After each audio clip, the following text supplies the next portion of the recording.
So permitting wise, it's been quite exciting for us. Earlier this year, we got our dewatering permits, so emptying the pits. We got our abstraction licenses, which is what we need to supply to mine and also to mill.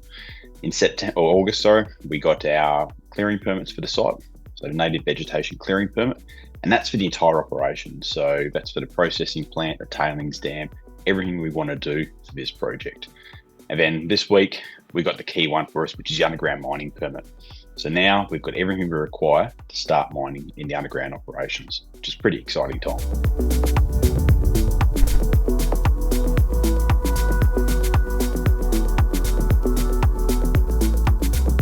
Bringing Byrnecut on, it's really exciting for us. Bringing on a tier 1 mining contractor, one of the biggest globally and highly respected in Australia, and a team of people who can bring that crews together quite easily.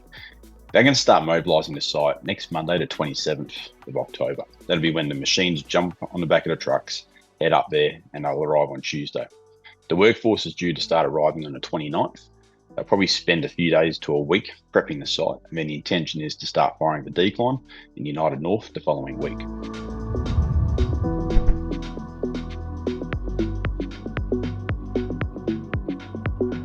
So now that we've got the underground mining approvals, our clearing permits and our water licenses, the next phase for us is permitting the processing plant and getting our works approval. So it's a two-part process. The first one is the mine development closure proposal, which would be for the construction of the plant. So to get that started, that along with the works approval, they'll both be lodged in November. We're expecting the MDCP to be approved in January next year, so early 26. And then the operational permits to be approved somewhere in the first half of next year, expecting earlier in that stage.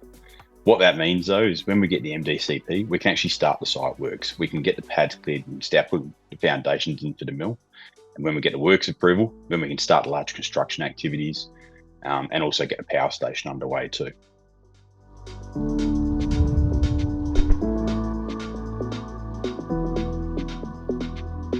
So site works are progressing pretty rapidly at the moment.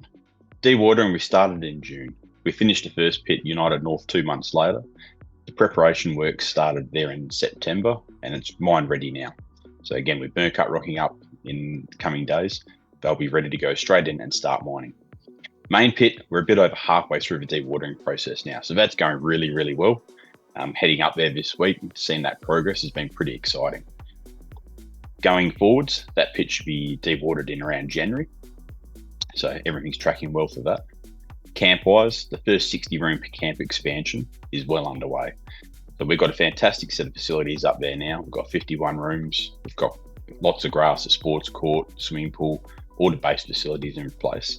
Putting 60 high-end rooms at the moment. So the plan is to really look after those people who want to work for us.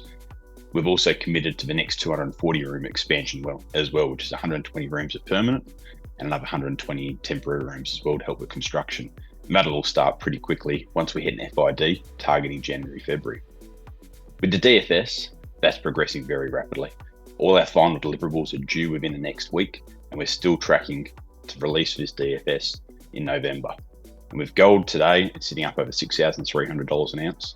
We're looking at a $4,500 an ounce margin on a plus 100,000 ounce producer. The cash flows which are going to come out of this are going to be pretty exciting. So the next month for rocks, there's a lot going on.